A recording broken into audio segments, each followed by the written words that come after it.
messieurs, bonsoir. Merci d'avoir choisi RTI1. Voici les grands titres de ce 20h. La première dame, Dominique Ouattara, célèbre les moments de Côte d'Ivoire dans la commune de Koumassi. Le ton est ainsi donné avant la fête des mères prévue ce dimanche 26 mai. La première dame a fait des dons de vivres et non-vivres d'une valeur de 210 millions de francs CFA aux mamans. Elle a salué leur courage et leur dynamisme. Après les membres du gouvernement, les parlementaires ivoiriens s'imprègnent du budget programme. Le secrétaire d'État chargé du budget a dévoilé aux députés ce nouveau mode de gestion des finances publiques qui fera son entrée en vigueur le 1er janvier 2020. Des innovations sont annoncées dans la mise en place du budget de l'État. Le dossier Vie d'ici de ce 20h est consacré à la sécurité au travail. Comment prévenir les accidents au travail? Le travail qui, je rappelle, est un élément existentiel de l'homme. Comment s'épanouir dans le milieu du travail? Quelles sont les règles à suivre par le travailleur et par l'employeur? Quelles sont surtout les dispositions de sécurité au travail? Élément de réponse tout à l'heure. La première ministre britannique Theresa May, qui a du mal à mettre en œuvre le Brexit, à savoir à faire adopter son plan de retrait de la Grande-Bretagne de l'UE, a décidé de quitter son poste. Elle démissionnera le 7 juin prochain et son remplaçant sera connu le 20 juillet. Soyez les bienvenus sur RTI1. On commence tout de suite par la traditionnelle fête annuelle dédiée aux mamans. L'édition 2019 aura lieu ce dimanche 26 mai. C'est une belle occasion d'exprimer son attachement, son affection à toutes les mères. Et la première dame, Dominique Ouattara, donne déjà le ton de cette fête à Koumassi en célébrant plusieurs moments. Vous allez le voir, elle leur a fait des dons d'une valeur de 210 millions de francs CFA. Elle a salué leur dynamisme et le rôle important qu'elle joue dans la société. Jérôme Kofi Abolin.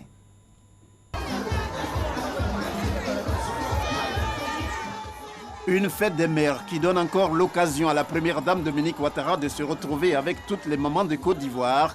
L'édition 2019 de cette célébration mondiale de la gente féminine. Cette fois, c'est à travers les femmes de Koumassi, l'une des communes du district autonome d'Abidjan, que l'épouse du président Alassane Ouattara décide d'honorer les mamans de son pays en même temps qu'elle-même est honorée, surtout en sa qualité de la première des mamans en Côte d'Ivoire. Une présence que le maire de Koumassi, dans son allocution de bienvenue, ne manque pas de saluer. Madame la Première Dame, aujourd'hui est un grand jour pour nous, habitants de Koumassi. Un jour à inscrire en lettres d'or dans les annales de l'histoire de notre commune. Car c'est véritablement la première fois que Koumassi s'honore de la visite d'une première dame. C'est également l'occasion que saisit la ministre de la Femme, de la Famille et de l'Enfant pour exprimer la gratitude des femmes à la première dame et son époux le président Alassane Ouattara au regard des actions qu'ils n'ont de cesse de mener pour leur épanouissement. Madame la Première Dame, les femmes de Côte d'Ivoire, vos sœurs, vous disent infiniment merci. Nancy, Mo, Ayoka, Eniche, pour tant de solidarité, tant d'affection et de générosité à leur égard. Elles vous prient également de bien vouloir transmettre au président de la République, son Excellence M. Alassane Ouattara, leurs différentes salutations et leur infinie gratitude pour son engagement pour la défense des droits des femmes. Pour sa part, la première dame, en saluant le rôle des mamans dans la société, évoque le même plaisir qu'elle a chaque fois qu'elle se retrouve avec ses sœurs. Dans toutes les communautés, les mamans jouent un rôle très important, car en plus de donner la vie, elles assurent l'éducation des enfants et la pérennité des valeurs sociales. Par ailleurs, les mamans développent au quotidien des trésors de patience et de dévouement envers chacun des membres de la famille. Elles ont par conséquent une grande responsabilité en ce qui concerne l'équilibre et l'harmonie familiale. C'est pour toutes ces raisons que je prends grand plaisir à célébrer chaque année toutes les mamans de Côte d'Ivoire en allant à leur rencontre dans une commune que nous mettons à l'honneur. Ainsi, après Yopougon, Adjamé, Odiéné, Agboville, Abobo, Bouaké, Trècheville et Cocody Akwedo, nous avons choisi cette année la commune de Koumassi pour répondre à votre invitation, mes chères sœurs. Cette journée de célébration de toutes les mamans me donne également l'opportunité de vous dire à quel point je suis sensible au travail remarquable que vous accomplissez chaque jour. Vous vous battez pour soutenir vos familles avec dynamisme et courage. Vous êtes des exemples et des modèles à suivre pour les futures générations. J'aimerais de ce fait profiter de cette occasion pour féliciter et encourager toutes les femmes de Côte d'Ivoire qui ne reculent devant rien pour le bien-être de leur famille. Autre temps fort, en plus des allocutions, le défilé des femmes qui se sont succédées en étant habillées conformément aux habitudes vestimentaires dans les différentes régions de la Côte d'Ivoire, des concours sportifs, culinaires, ainsi que des plus belles mamans suivies de récompenses et des mamans âgées de 80 ans et plus célébrées. À noter par ailleurs les échanges de présents, des tableaux très symboliques à la première dame qui, de son côté, ne rate pas l'occasion de faire parler une fois de plus son cœur.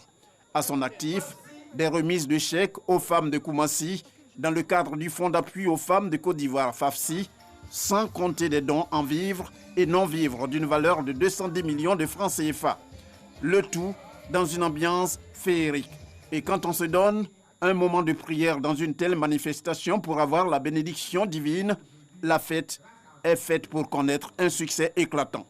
Les artistes chanteurs invités pour l'occasion, on peut le dire, n'ont pas failli à leur réputation, celle d'offrir la joie, rien que la joie pour la circonstance au moment célébré. Et la fête va se poursuivre dimanche 26 mai où les moments seront célébrés à travers le monde. On fait un tour à présent à l'Assemblée nationale où des députés, membres du comité interparlementaire de l'UEMOA, sont en réunion. Ils prennent part à la 27e session extraordinaire de cette institution parlementaire sous-régionale depuis le 19 mai. En marge de la rencontre, ils ont été reçus par le président de l'hémicycle ivoirien, Amadou Soumaoro. La délégation est conduite par Véronique Aka, présidente du comité interparlementaire de l'UEMOA. Konaté Moussa. Ils sont à Abidjan pour la 27e session extraordinaire du comité interparlementaire de l'UEMOA, Union économique monétaire ouest-africaine. Ces députés de l'espace monétaire ouest-africain sont reçus par le président de l'Assemblée nationale, Amadou Soumaoro. Le terrorisme et puis la monnaie unique. Nous étions venus pour statuer sur ça pendant 4 jours. Le président de l'Assemblée nationale de Côte d'Ivoire nous a accueillis.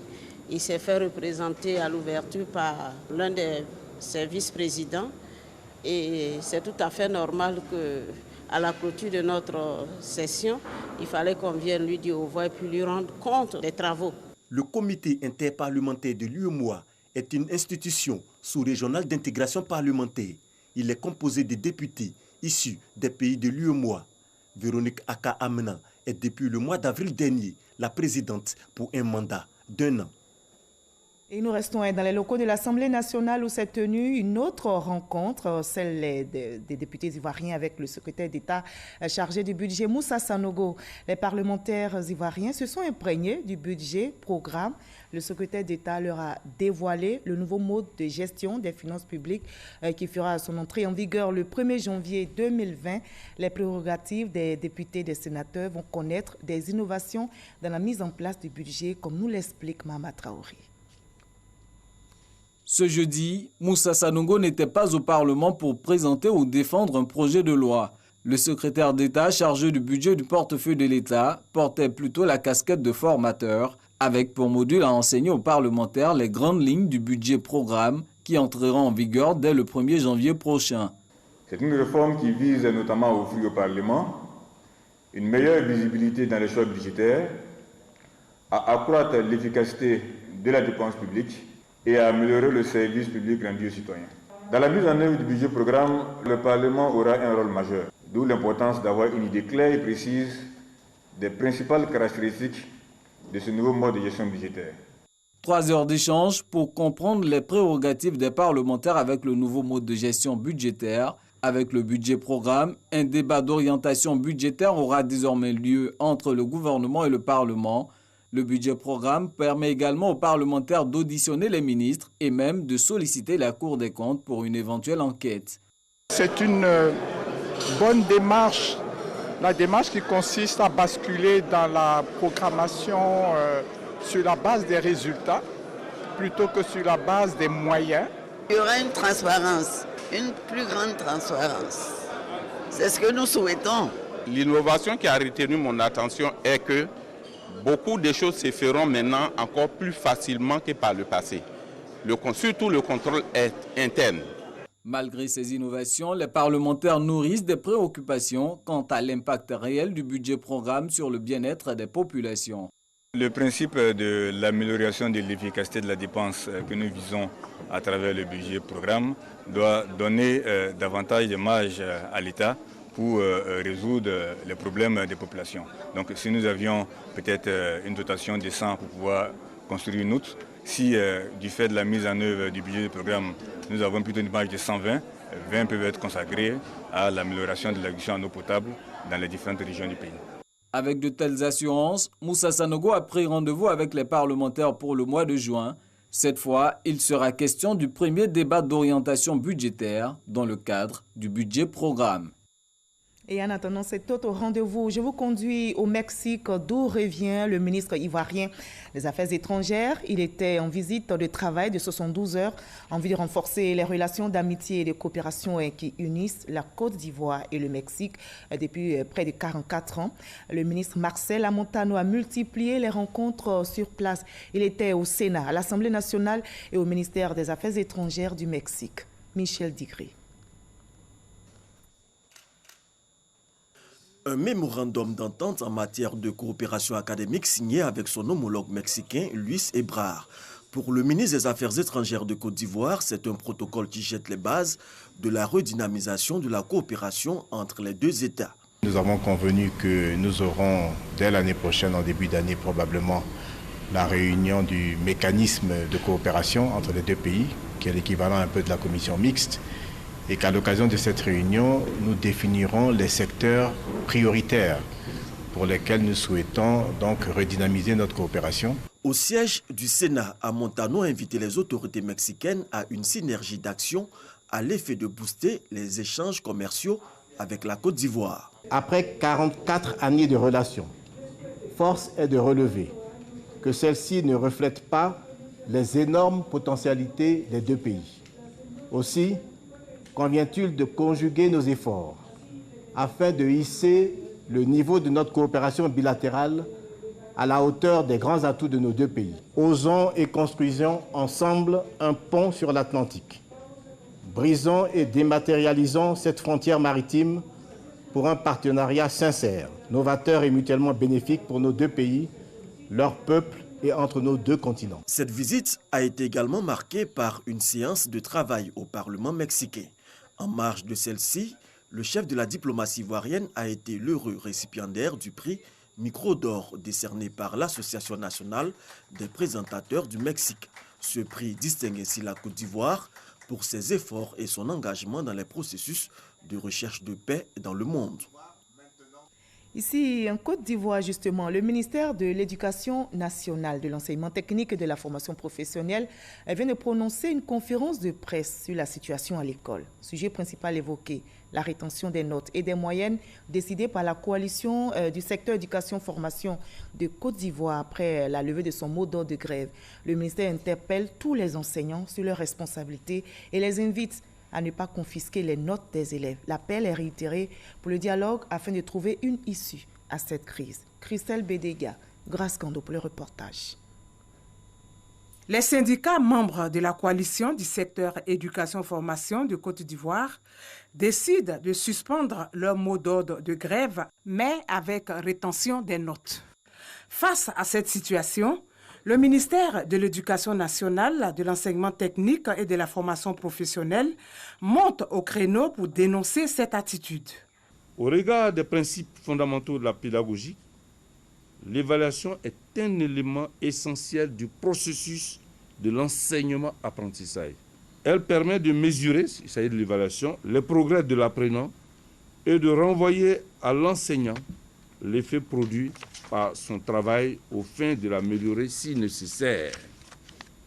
Le 10 ans, Ibrahima Kourouma se réfère au droit syndical. Les enseignants membres de la COSEPSI, en confisquant les notes des élèves, violent le droit syndical en ce sens que la suspension du mot d'ordre de grève devrait entraîner la reprise totale des activités d'enseignement. Cette attitude est contraire aux obligations qui pèsent sur les fonctionnaires au terme du statut général de la fonction publique qui dispose en son article 23 alinéa 2, je cite, « Le fonctionnaire doit servir l'État avec loyauté, dignité, intégrité et dévouement. Il doit consacrer l'intégralité de son activité professionnelle aux tâches qui lui sont confiées. » Le ministère de l'Éducation nationale, de l'enseignement technique et de la formation professionnelle interpelle la COSEPSI et ses membres sur leurs responsabilités afin qu'ils se ressaisissent. Il appelle également les parents d'élèves à s'impliquer davantage dans le dialogue social. Et les actions en faveur de l'école, précisément des cantines scolaires pour le bien-être des enfants s'accentuent. Le centre de protection de la petite enfance d'Anono Village dans la commune de Cocody vient justement de bénéficier d'une cantine scolaire. C'est un don d'Éric Tabat, protocole du président de la République qui s'engage ainsi à soutenir les pensionnaires. L'école qui vise l'excellence vient de célébrer ses meilleurs élèves et enseignants. Désiré Fofi, Didier Nguessan. Les 700 pensionnaires du Centre de protection de la petite enfance, CPPE, les minimes d'Anono, sont en fête. Ils célèbrent leur journée d'excellence. Le parrain, Éric Tabat, directeur du protocole du chef de l'État, offre une cantine scolaire. C'est vrai que d'autres mangent dans les classes, mais il y en a qui vont manger dehors. Et moi, je dis, bon, il faut qu'on fasse attention à ça. C'est un don du cœur et puis ça rentre dans le droit fil de ce qu'a décidé le gouvernement, c'est du social. Nous tenons à dire vraiment merci à M. Éric Tabat pour ce grand geste qu'il a fait pour les enfants. C'est une joie pour nous et pour les enfants, aussi pour les parents. Nos structures ont un triple rôle. Le rôle de protection d'abord de l'enfant, le rôle d'éducation et veille de l'enfant et le rôle de permettre au moment d'aller à l'autonomisation. Donc quand l'enfant est bien pris en charge, les mamans peuvent aller vaquer à leurs activités génératrices de revenus. En plus du bâtiment, des chaises et tables viendront meubler la cantine pour le bonheur des tout-petits. Les enfants de la grande section, la promotion sortante, ont reçu leurs diplômes et des présents. Le Centre de protection de la petite enfance prend en charge les enfants sur les plans pédagogiques, socio-affectifs, cognitifs et nutritionnels, entre autres. Il en existe 87 sur le territoire national. De même, l'on dénomme 122 centres d'action communautaire pour l'enfance, CACE, situés dans les zones rurales et périurbaines. Ces deux structures prennent en charge 17 050 enfants au total. Le CPPE d'Anono Village, avec ses 700 pensionnaires, est le plus grand de Côte d'Ivoire. Plus loin à Genève, en Suisse, la Commission ouest-africaine contre la drogue affine sa stratégie pour venir à bout du phénomène qui gagne du terrain. La rencontre se tient en marge de la 72e Assemblée mondiale de la santé. Le ministre de la Santé et de l'Hygiène publique, Aka Awele, a assisté avec ses pairs de l'Afrique de l'Ouest à la réunion. Des propositions, vous allez le voir, ont été faites, comme nous le rapporte notre envoyé spécial Hamza Diaby. Présent à Genève depuis quelques jours dans le cadre de l'Assemblée mondiale de la santé, Eugène Akaouele a pris part à une réunion des ministres de la santé et de la société civile ouest-africaine. Rencontre consacrée à une loi type sur les politiques drogue pour l'Afrique de l'Ouest. Élaborée par la Commission ouest-africaine des politiques en matière de drogue, cette loi type propose des révisions qui permettent de mettre la santé, je dirais, comme une priorité dans la politique de drogue. Deuxièmement, pour que cela puisse être réalisé, de décriminaliser la consommation et la possession de drogue. 3, de concentrer les efforts sur le crime organisé au sommet et non pas à la base. Ces propositions, la loi type les fait en pleine harmonie avec les conventions internationales. C'est une politique dite réaliste et pragmatique qui pourra protéger les populations en termes de santé et en termes de sécurité. Pour le ministre ivoirien de la Santé, elle est bienvenue. Cette loi est un outil qui doit être à la disposition des différents gouvernements et être donc bien encadré pour permettre de disposer de tout un contexte afin de mener la lutte, pas dans le sens de la répression seulement, mais il faut pouvoir éduquer les jeunes, il faut pouvoir sensibiliser, il faut informer et il faut agir surtout dans un cadre régional. Parce que la drogue, ça circule. La commission ouest-africaine des politiques en matière de drogue est présidée par Olusegun Obasanjo, l'ancien chef d'État nigérian. À l'issue de la rencontre, le ministre Akaowele est reçu par le directeur général de l'OMS, Tedros Ghebreyesus. Au centre des échanges, la coopération en matière de santé entre la Côte d'Ivoire et l'institution. La ministre gabonaise de la Pêche et de la Mer était en Côte d'Ivoire. Elle a visité le port de pêche d'Abidjan en compagnie de son homologue ivoirien des ressources animales et halieutiques, Kobena Kwasi Adjoumani. Elle est venue s'inspirer de l'organisation et du mode de gestion qui ont fait du port d'Abidjan le premier port tonnier d'Afrique, un modèle qu'elle compte d'ailleurs reproduire dans son pays au Gabon. Jean-Luc Bangbo. Une opération de débarquement du thon, point d'orgue de la visite de la ministre gabonaise de la Pêche et de la Mer au port de pêche d'Abidjan. Priscan Lenko n'a pas caché son enthousiasme devant le dynamisme de l'activité sur cette plateforme. La Côte d'Ivoire est réputée dans non seulement la transformation du thon, mais également elle détient des usines, des industries qui peuvent transformer ce thon.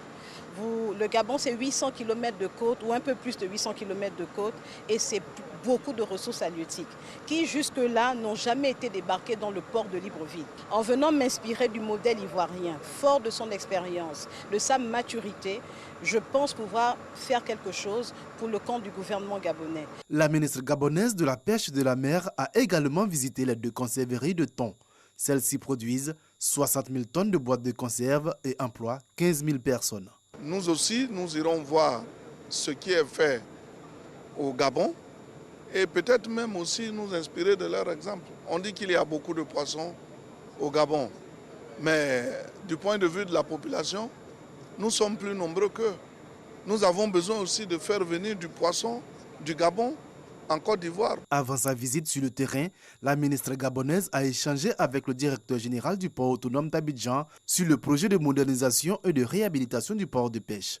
Des réalisations qui ont permis de booster le trafic des produits de mer. En 2018, ce sont 930 000 tonnes de produits de mer qui ont été traités, dont plus de 350 000 tonnes de thon, ce qui fait d'Abidjan le premier port tonnier d'Afrique.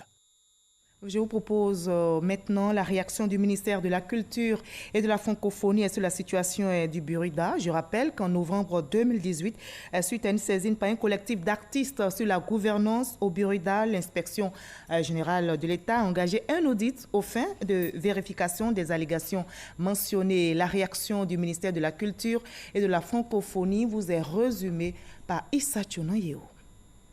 Le ministre de la Culture et de la Francophonie tient à rappeler les artistes de notre pays au calme et à la retenue. Il les informe qu'indépendamment des résultats de l'audit, le Burida, Bureau ivoirien du droit d'auteur, est un organisme dont le fonctionnement est encadré par des mandats et des échéances. Il s'agit de l'Assemblée générale, du Conseil d'administration et de la Direction générale dont les mandats respectifs arrivent à échéance en juillet, août et septembre 2019. Dans cette optique, le ministre a rappelé au conseil d'administration et à la directrice générale le chronogramme suivant conformément au décret numéro 2015-271 du 22 avril 2015 fixant les attributions, l'organisation et le fonctionnement du Burida. Du 15 au 30 juillet 2019, renouvellement des collèges pour la constitution des membres de l'Assemblée générale. Du 15 au 30 août 2019, élection des membres du conseil d'administration. Septembre 2019, nomination du directeur général. Octobre 2019, première réunion budgétaire du nouveau conseil d'administration. Afin de réaliser ces différentes opérations dans la paix et la cohésion, le ministre a informé le conseil d'administration et la direction générale de sa décision de faire précéder la tenue de l'Assemblée générale par l'organisation des journées de concertation de l'ensemble des artistes. À cet effet, un comité des sages pour le pilotage et l'organisation de ces journées sera créé et mis en place les jours prochains. Le ministre de la Culture et de la Francophonie, Maurice Kouakou Bandama, s'est compté sur l'engagement de toutes et de tous pour le retour définitif de la paix et de la cohésion à l'issue de ces différentes échéances. On en arrive à notre dossier VDC de ce 20h consacré à la sécurité au travail. Comment prévenir les accidents au travail? Comment s'épanouir dans le milieu du travail? Quelles sont surtout les règles à suivre par le travailleur et par l'employeur? Quelles sont les dispositions de sécurité au travail? Les employeurs et employés, quel rapport? Réponse dans ce dossier VDC signé Eugène Atoubi.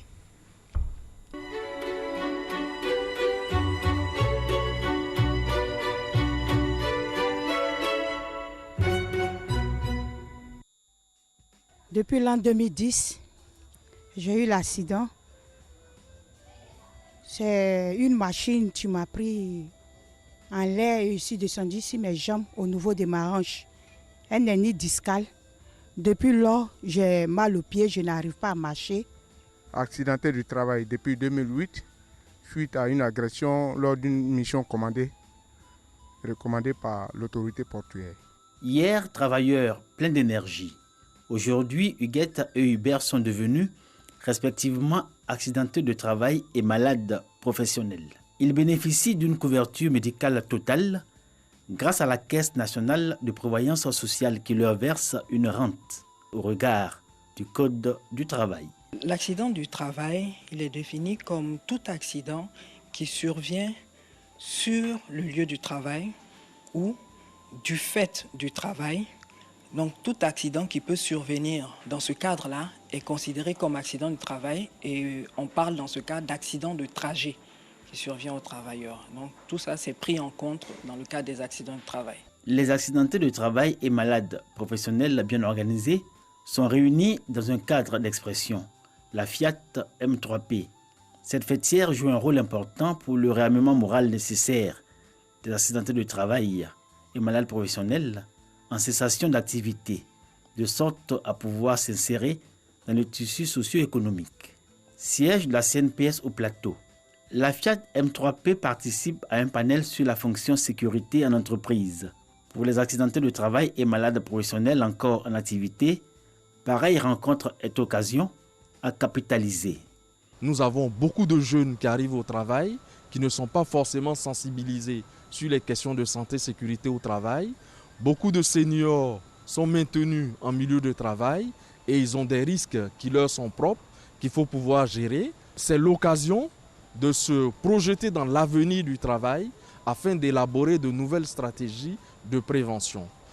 Nous faisons beaucoup de sensibilisation parce que les travailleurs ne sont pas toujours conscients du fait que le milieu du travail représente un risque pour eux. Pour nous en faire une idée claire, direction Mbadon, village nouveau quartier dans la commune de Cocody. De lundi à samedi, maçons, ferrailleurs, peintres, plombiers, électriciens et menuisiers sont à la tâche. Ont-ils seulement idée de la responsabilité de leur employeur et de leur droit à travailler dans les conditions de sécurité et de santé au travail? Seule certitude, ces ouvriers ont besoin d'argent. Quand la semaine finit, en tout cas, on donne ce qu'on a à donner, on les donne normalement leur main-d'œuvre.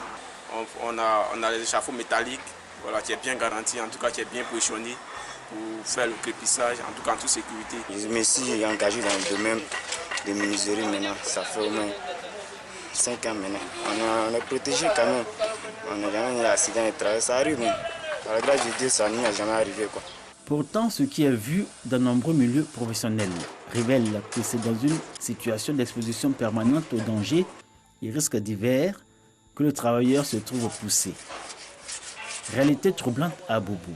Nous avons sillonné plusieurs garages. Dans ces milieux de travail encore englués dans l'informel, la problématique de la sécurité et de la santé au travail est abordée sous un prisme bien différent. On n'a pas des blouses, des chaussures de sécurité, on travaille comme ça. C'est que c'est pour notre sécurité, mais si on n'a pas les moyens.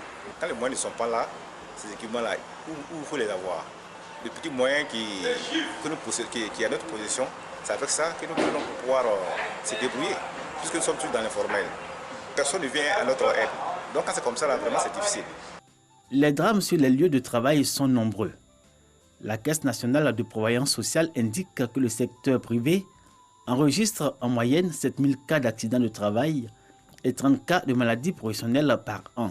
Ce n'est pas faute d'un engagement de l'État à prendre la question à bras-le-corps. Notre pays a intégré dans son code du travail des dispositions pertinentes visant la réduction des risques professionnels.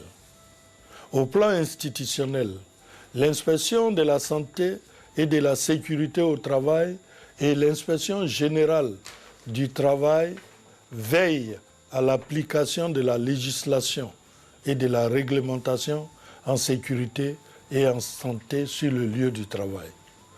Chaque minute, 604 travailleurs sont victimes d'un accident de travail dans le monde. Employeurs et leurs associations, travailleurs et leurs syndicats sont appelés à se mobiliser pour mettre en application les textes de loi relatifs à la sécurité et à la santé au travail en Côte d'Ivoire. Voilà, sécurité et santé au travail, un dossier signé Eugène Atoubé. Ce communiqué du district autonome d'Abidjan qui vient de nous parvenir, le gouverneur du district autonome d'Abidjan porte à la connaissance des populations abidjanaises que les opérations d'inhumation dans le cimetière de Williamsville seront temporairement suspendues à partir du 8 juin 2019. Cette décision s'explique par le fait que ce cimetière en service depuis 1968 a aujourd'hui atteint la limite de ses capacités d'accueil, ce qui nécessite d'importants travaux de rénovation. Cette mesure de fermeture ne concerne pas les opérations d'inhumation en terrain réservé. Toutefois, les cimetières d'Abobo et de Yopougon restent ouverts. On va terminer par la Grande-Bretagne où la Première ministre Theresa May, qui a du mal à mettre en œuvre le Brexit, à savoir à faire adopter son plan de retrait de la Grande-Bretagne de l'Union européenne, a décidé de quitter son poste. Elle démissionnera le 7 juin prochain et son remplaçant sera connu le 20 juillet 2019. Fin de ce 20h. Merci à vous tous de votre aimable attention. À 23h, retrouvez Abdoulaye Koné pour le dernier journal. Moi, je vous dis à demain 20h.